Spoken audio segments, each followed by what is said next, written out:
Indian families को पता भी नहीं है कि उनके इमोशनल होने की वजह से 20-25 लाख रुपए का नुकसान हो रहा है उनका। कैसे? मैं बताता हूँ। हम इंडियन फैमिलीज प्रॉपर्टी बाय करते हैं क्योंकि अंकल ने कहा, गोल्ड बाय करते हैं क्योंकि मम्मी को तो सिर्फ उसी पे भरोसा है, एफडी बाय करते हैं क्योंकि सेफ है, और क्रिप्टो बाय करते हैं क्योंकि भैया दोस्त का पैसा डबल हो गया, मेरा भी हो जाएगा। लेकिन ये बिल्कुल गलत है और ये बहुत हानिकारक है, क्योंकि डेटा जो है वो इमोशंस फॉलो नहीं करता है। अब नेक्स्ट कुछ मिनटों में अपन ये सारी इन्वेस्टमेंट कैटेगरीज को 9 फैक्टर्स में कंपेयर करेंगे और देखेंगे कौन सी किसके लिए बढ़िया है। और हाँ, अंत में आपको मैं ये स्ट्रक्चर भी बताऊंगा कि एक एवरेज मिडिल क्लास फैमिली के लिए जो 30,000 से लेकर 2.5 लाख रुपए महीना कमाते हैं, क्या उनका बेस्ट इन्वेस्टमेंट स्ट्रक्चर होना चाहिए और कैसे करने पे उनका वेल्थ सबसे बढ़िया बिल्ड हो सकता है with liquidity and lowest risk. और एक बार आप ये मैट्रिक्स समझ गए ना, तो 10 साल लंबी गलती को सुधार देंगे जो आप आगे कर सकते थे। लेकिन चौथा पॉइंट मत भूलिएगा, क्योंकि सबसे ज्यादा लोग गलतियां वही करते हैं।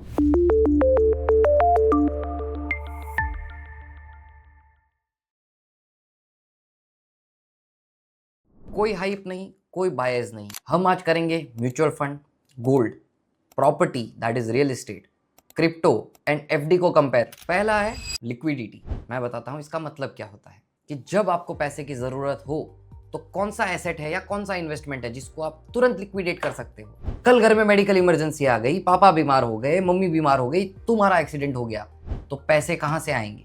म्यूचुअल फंड 1 से 2 दिन में आपको बहुत बढ़िया लिक्विडिटी दे देगा। आपको चाहिए विड्रॉल मारिए, 1 से 2 दिन में आपका पैसा आपके खाते में। रियल एस्टेट, भैया 5 लाख का ऑपरेशन था, 50 लाख का घर थोड़ बेचेंगे, और वो बेचने में भी 6 महीना निकल जाएगा। बिल्कुल भी लिक्विडिटी नहीं है उसमें, वो बहुत ही हाई रिस्क मॉडल है इस फैक्टर में। Third, FD. एफडी को मीडियम रिस्क में डाल सकते हैं, क्योंकि अगर उसके अंदर मैच्योरिटी नहीं हुई है तो फिर आपको पेनल्टी लग सकती है, और पेनल्टी लेके एफडी तुड़वाना तो बहुत ही बेकार डिसीजन होता है। गोल्ड वेरी लिक्विड, बाजू का सुनार आपको कैश दे देगा, थोड़ा सा रेट में वेरिएशन रहेगा लेकिन बढ़िया तरीके से लिक्विडेट इमीडिएटली हो जाता है। क्रिप्टो एक्सट्रीमली लिक्विडेट, मिनट्स में बिक जाता है, कोई दिक्कत नहीं। तो फिर इस लिक्विडिटी राउंड के विनर है म्यूचुअल फंड, गोल्ड और क्रिप्टो, और जो लूजर है वो है रियल एस्टेट, क्योंकि प्रॉपर्टी आपको अमीर तो बनाती है लेकिन लिक्विडिटी जिंदा रखती है। सेकेंड फैक्टर या राउंड हम कह सकते हैं वो है कैपिटल रिक्वायरमेंट। किस इन्वेस्टमेंट को करने के लिए कितना पैसा चाहिएगा?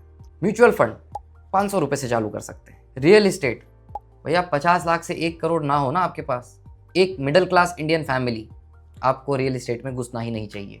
एफडी 5,000 से एफडी हो जाती है। गोल्ड भी आप 1,000 रुपए से खरीद सकते हैं, और क्रिप्टो भी आप 1,000 रुपए से शुरू कर सकते हैं। तो कैपिटल रिक्वायरमेंट के मामले में सिर्फ एक रियल एस्टेट है जिसके लिए आपको सब्र करने की जरूरत है, बाकी सारा इन्वेस्टमेंट काफी क्लियर है। Third round is inflation protection, कि भाई इन्फ्लेशन को कौन बीट कर रहा है, महंगाई तो इतनी बढ़ रही है, कौन सा इन्वेस्टमेंट करें जो इन्फ्लेशन को बीट कर सके। तो पहले आ जाते हैं म्यूचुअल फंड। अगर आप देखेंगे तो बहुत ही हिस्टोरिकली बढ़िया तरीके से म्यूचुअल फंड ने बीट किया है इन्फ्लेशन को। इन्फ्लेशन का रेट 6% है इंडिया में, और म्यूचुअल फंड का रिटर्न 12-15% लॉन्ग टर्म में बढ़िया तरीके से देता है। Second is real estate.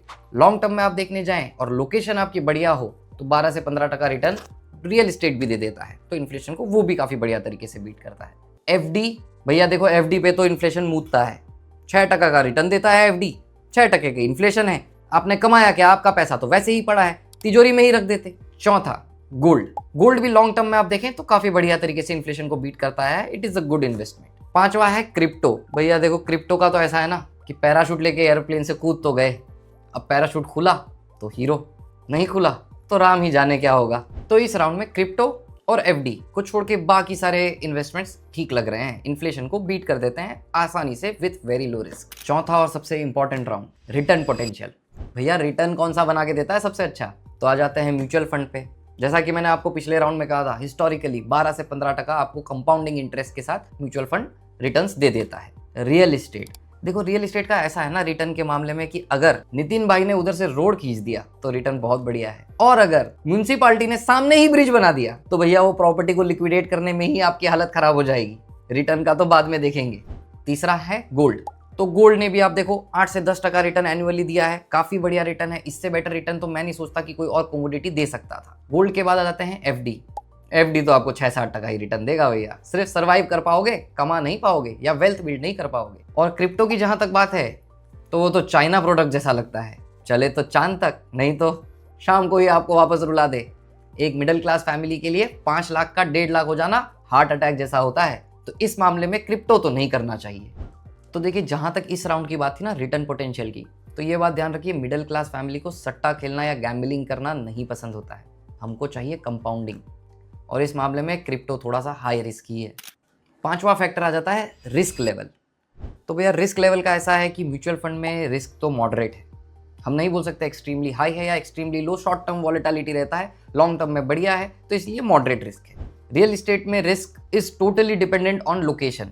अगर आपका प्रॉपर्टी अच्छा लोकेशन पे है तो बहुत बढ़िया है, तो कोई रिस्क नहीं है, लेकिन लॉन्ग टर्म में still it is a moderate risk product, इसमें इतना ज्यादा रिस्क नहीं होता है। गोल्ड की बात करें तो उसमें भी मॉडरेट रिस्क है। गोल्ड का जब तक सब्स्टिट्यूट चाइना नहीं बना देता, जो हम सुनने में आ रहा है कि भाई अभी आ गया है आर्टिफिशियल गोल्ड, तब तक गोल्ड को डरने का जरूरत नहीं है। चौथा है एफडी। एफडी तो सेफेस्ट है, रिस्क है ही कहाँ, रिस्क तो सबसे कम एफडी में ही है। और क्रिप्टो भैया एक्सट्रीमली हाई। अगर आप बीपी के पेशेंट हो ना, तो क्रिप्टो के मामले में तो हॉस्पिटल का बिल आपके इन्वेस्टमेंट से ज्यादा आ जाएगा। रिस्क कोई फ्लक्चुएशन नहीं है, रिस्क है आपका फॉलिंग गोल। अगर आपका गोल सही नहीं होगा तो रिस्क आपको डेफिनेटली आपके इन्वेस्टमेंट्स में बहुत हिंड्रेंस ला के देगा। अब भैया इन्वेस्टमेंट के तो सारे फैक्टर समझ लिए, अब उसको मेंटेनेंस का भी एक राउंड ले लेते हैं। तो अगला राउंड है मेंटेनेंस, कि कौन सी इन्वेस्टमेंट्स का क्या मेंटेनेंस है। तो म्यूचुअल फंड में एसआईपी करो और चिल करो, कुछ काम करने की जरूरत नहीं है, पैसा महीना महीना कटता रहेगा, एकदम लो मेंटेनेंस। रियल एस्टेट में तो भैया काफी मेंटेनेंस है। एक सेकेंड, हेलो, अरे भाड़ुआत में ढूंढ दूंगा यार उसको फ्लैट। अरे वो रेंट, अरे वो बिजली का बिल भर देगा, मीटर क्यों काट के जा रहे हो, वाटर लीकेज हो रहा है क्या, अरे यार मैं ठीक करवा दूंगा उसको।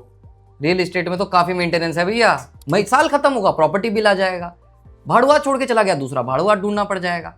मेंटेनेंस तो हाई है भैया रियल एस्टेट में।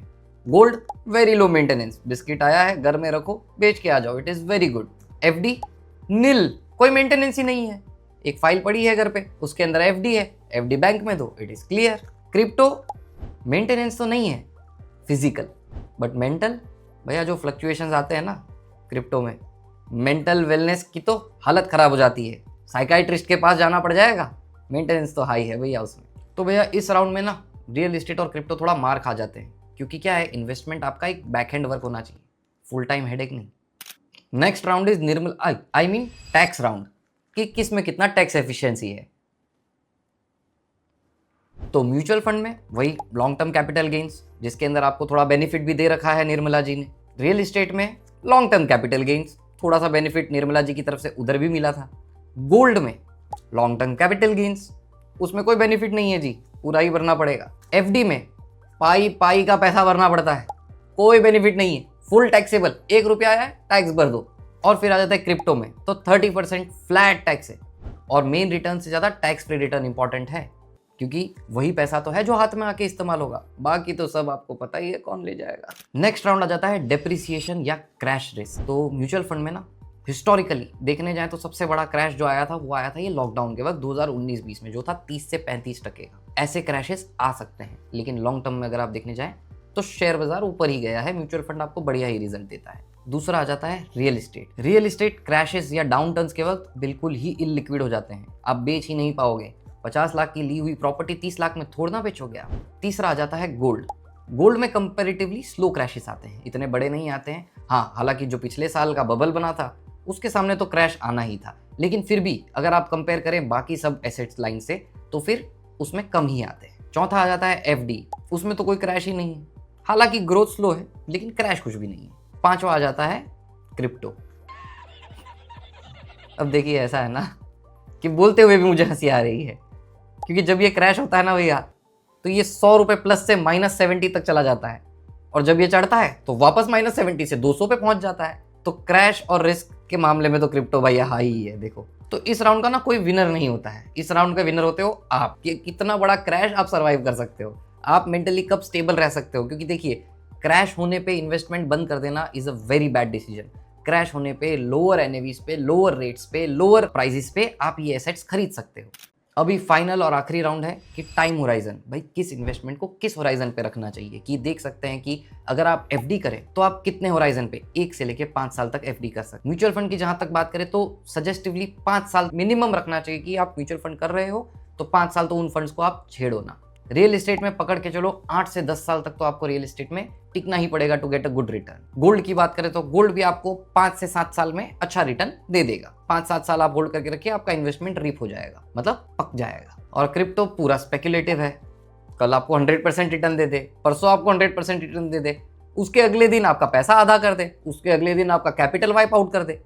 कुछ भी नहीं कह सकते हैं, क्रिप्टो बहुत ही वॉलेटाइल है। कोई भी इन्वेस्टमेंट को टाइम होराइजन पे कैलकुलेट करना ही चाहिए। रॉन्ग टाइम होराइजन रखोगे तो रॉन्ग रिजल्ट ही मिलेंगे, फिर वो इन्वेस्टमेंट्स आपको सही रिजल्ट नहीं देंगे, तो इन्वेस्टमेंट भी फेल, पैसा भी फेल और टेंशन अलग। पर पता है आपको हार्श ट्रूथ क्या है कि हमें 30,000 से लेकर 2.5 लाख रुपए महीने में 3 प्लॉट भी चाहिए, साथ एफडी भी चाहिए, गोल्डन ऑर्नामेंट भी चाहिए, वॉलेट में क्रिप्टो भी चाहिए। भैया ये पॉसिबल नहीं होता है। इस अर्निंग्स में या इस स्टेज पे एक मिडिल क्लास फैमिली को इमरजेंसी फंड्स की ज़रूरत होती है, डिसिप्लिन्ड एसआईपी की ज़रूरत होती है, एसेट एलोकेशन की ज़रूरत होती है और long term compounding wealth creation की ज़रूरत होती है। वेल्थ है ना थोड़ी सी बोरिंग है, लेकिन बोरिंग ही पैसा बनाता है। हम इंडियन मिडिल क्लास फैमिलीज ना कमाते 2026 में है, जीते 2036 में है, और इन्वेस्टमेंट वो हम 1996 की करते हैं। इसीलिए अब मैं आपको बताने वाला हूं कि एकदम परफेक्ट स्ट्रक्चर क्या रहता है जिसकी वजह से आपके फंड्स के अंदर बेस्ट रिटर्न्स लॉन्ग टर्म पे आप बिना हाई रिस्क के मेंटल पीस के साथ कर सको। तो एक मिडिल क्लास फैमिली के लिए सबसे बेस्ट वेल्थ स्ट्रक्चर होता है पहला 6 महीने का इमरजेंसी फंड। कल को कोई तकलीफ आ गई, कल को घर के अंदर लॉकडाउन लग गया, तो 6 महीने के लिए आपके घर में खाने पीने के लिए पैसे रहने चाहिए। Second is 60 to 70% equity long term funds, जिसके अंदर आपको बढ़िया रिटर्न मिलता रहेगा। Third is to hedge against gold, 10 से 15% आप गोल्ड कर सकते हैं, जो एक बढ़िया इन्वेस्टमेंट के लिए आपको हेज करके रखता है। चौथा है रियल इस्टेट। अगर आपके ये बाकी के इन्वेस्टमेंट 50 लाख से 1 करोड़ के ऊपर हो चुके हैं तो आप रियल इस्टेट के लिए सोच सकते हैं। पांचवा इज क्रिप्टो। ये सब हो जाने के बाद 5% जैसा पैसा आप क्रिप्टो में डालें, वो चला भी जाए ना तो पेट में नहीं दुखना चाहिए। ये एक स्ट्रक्चर है, कोई हाइप नहीं। पर फिर भी अगर आपको टेंशन हो रहा है कि कौन से म्यूचुअल फंड में डालूं, कौन से एसेट क्लास में इन्वेस्ट करूं, मेरे पास तो 30,000 से लेके 2.5 लाख के बीच में कितना पैसा है वो भी नहीं समझ आ रहा है, एक्सपेंस समझ नहीं आ रहे, तो टेंशन मत लीजिए, मैं हूं ना। मैं हूं Paras, AMFI registered mutual fund distributor, और मेरी टीम कई इंडियन मिडिल क्लास फैमिलीज को हेल्प कर रही है वेल्थ क्रिएट करने में, जिसके अंदर हम पोर्टफोलियो असेसमेंट करते हैं, रिस्क मैनेजमेंट करते हैं, एसेट क्लासिफिकेशन करते हैं और वेल्थ क्रिएट करते हैं। कॉन्टैक्ट करने के लिए नीचे दी गई लिंक पे क्लिक करें, गूगल फॉर्म भरें और मेरी टीम आपको खुद कनेक्ट करेगी। और अगर ये वीडियो आपको पसंद आया हो तो प्लीज़ लाइक करें, सब्सक्राइब करें, अपने दोस्तों के साथ शेयर करें जिन्हें शायद समझ नहीं आ रहा है कि एफडी अच्छी है या म्यूचुअल फंड। और याद रखें, पैसा तब नहीं बनता है जब आप मेहनत करते हो, पैसा तब बनता है जब आपका पैसा आपसे ज़्यादा मेहनत करता है।